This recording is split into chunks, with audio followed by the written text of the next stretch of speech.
बहुत बहुत शुक्रिया आप सभी का हमारे साथ इस लाइव सेशन में ज्वाइन करने के लिए। मैं आसिफ रशीद आपके साथ। रियासी के अंदर जो हमला हुआ है उसमें तहकीकात मजीद आगे बढ़ रही है और ताज़ा तरीन तफसीलात या अपडेट्स जो हैं जिसकी ऑफिशियल कंफर्मेशन भी हो रही है कि एक मिलिटेंट अटैक था। सामने से एक मिलिटेंट आता है, एक साइड से आता है। पहले हादसा जब हुआ तो उससे पहले फायर ओपन होता है और उसके बाद जब हादसा हो गया तो उसके बाद भी जख्मियों पर फायरिंग होती रही और गुलिस्तान न्यूज के साथ बहुत सारे लोगों ने जो चश्मदीद थे यानी शाहिद थे या जिन लोगों ने गोलियां खाई, जो उस बस में थे, यात्री थे, उनके साथ बात भी की जो गुलिस्तान न्यूज पे हमने मॉर्निंग शो में चलाया भी। इधर बड़ी खबर यह है कि इसमें जहां 33 लोग जख्मी हुए हैं, मैक्सिमम लोग जो बनारस से हैं, उत्तर प्रदेश से और उत्तर प्रदेश के हाथरस से कुछ एक लोग हैं, बाकी एरिया से, मतलब मैक्सिमम उत्तर प्रदेश की रियासत से। इन 9 लोगों में ये जो 33 लोग जख्मी हुए हैं उसके अलावा 9 लोग जो मारे गए हैं, तमाम के तमाम लोग बाहर ही से हैं, लोकल इनमें कोई नहीं था, पहली जो इंफॉर्मेशन मिली।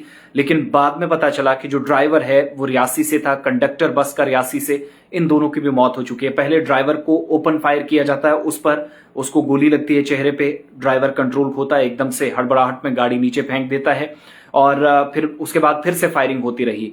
ये एरिया जिसको आप जानते हैं, ये एक धर्मस्थल जो कि यहां से कोई ज्यादा दूर नहीं है, मुकद्दस मकाम है। लोग इन दिनों वहां पर दर्शन के लिए जाते हैं। शिवखोड़ी रियासी से ये लोग वापस पहुंच रहे थे, कटरा की तरफ गाड़ी आ रही थी और इस दौरान ये हादसा पेश आया। 30 मई को भी एक हादसा हुआ जिसमें 23 लोगों की जान चली गई थी। वो नेचुरल डेथ थी, यानी आप कह सकते हैं कुदरत का कहर था, हादसा हुआ। लेकिन ये जो इंसिडेंट है इसको दहशतगर्दाना कार्रवाई करार दिया जा रहा है और जो लोकल्स बता रहे हैं कि ये इलाके में पिछले दिनों कुछ सस्पेक्ट लोग भी देखे गए थे, मुश्तबा अफराद की नकलो हरकत भी हुई थी। इधर दूसरी तरफ 2 बड़ी डेवलपमेंट्स ये हो रही हैं कि इस हमले के बाद से नेशनल इन्वेस्टिगेशन एजेंसी यानी एनआईए की टीम, जो कौमी तहकीकाती एजेंसी है, ये जांच एजेंसी काम करेगी, वो इस केस को इन्वेस्टिगेट करने जा रही है और कुछ देर बाद एनआईए की टीम रियासी पहुंच रही है जहां पर तमाम तरह की बाकी फॉर्मेलिटीज पूरी की गई हैं और सैंपल्स कलेक्ट करने के बाद जहां पर शीशे पड़े हैं, बॉडीज के कुछ टुकड़े पर वहां पर देखे गए, फिर वहां गोलियां 40 से 50 राउंड जो इनिशियल डिटेल्स आई थी और उसी हिसाब से वहां गोलियां उस जंगलाती इलाके से मिली। तो दैट मीन्स केस ये काफी बड़ा है, लंबा खींचेगा और कई लोग शायद इसमें फंस सकते हैं अगर किसी तरीके से कोई लोकल या नॉन लोकल कोई भी इन्वॉल्व होता है इस केस में, डायरेक्टली इनडायरेक्टली उन पर भी इसका असर पड़ेगा। दूसरी तरफ जम्मू कश्मीर एडमिनिस्ट्रेशन अलर्ट है जहां पर शदीद किस्म का रद्द-ए-अमल आ रहा है आवाम की तरफ से। दिल्ली के अंदर मनोज सिन्हा मौजूद थे, लेफ्टिनेंट गवर्नर, वो जम्मू पहुंच रहे हैं राजभवन में। उन्होंने 11 बजे एक टॉप लेवल जो हाई लेवल मीटिंग होने जा रही है, सिक्योरिटी ऑफिशियल्स उनके साथ रहेंगे क्योंकि ये हमला तो हो गया लेकिन हिकमत अमली जो है वो है कि बहुत अच्छे से यात्रा चले। ये यात्रा तो चल ही रही है, फिलहाल इसको रोक दिया गया एहतियाती तौर पर क्योंकि वाहिद एक रूट था।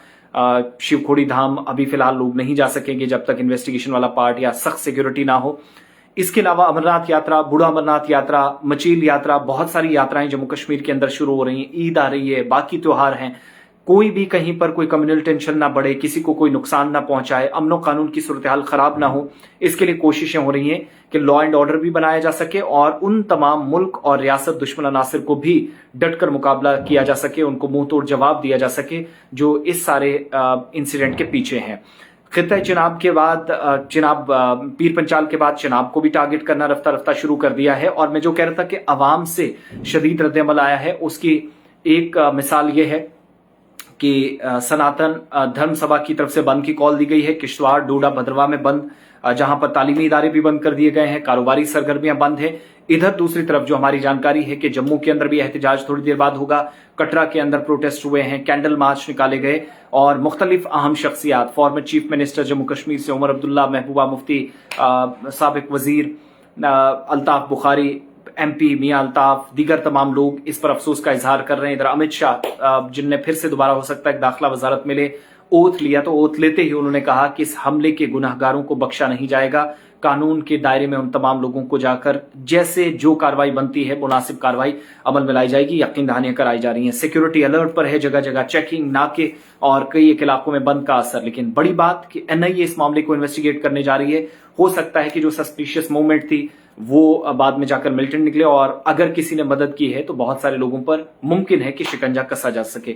लेकिन रियासी हमले के बाद पूरे खित्ते में फिजा सोगवार है, नाराजगी का, शदीद गम गुस्से का इजहार किया जा रहा हो भी क्यों ना 9 कीमती जानें जो जाया हुई हैं, मैक्सिमम लोग जो उत्तर प्रदेश से हैं, मारे भी बाहर के लोग गए हैं और करीब से फायरिंग की गई है, गोलियां चली हैं, कुछ लोगों को बुलेट्स भी लगे हैं और कुछ लोग जख्मी हैं। और अल्लाह करे कि सब चीजें ठीक रहें, नॉर्मल हो जाए सब कुछ, और इस तरह के अफसोसनाक या बुरे दिनों से या इस बुरे अखबार से हम इस दिन से बाहर निकलें जहां पर इंसानी जानें तल्फ हुई हैं।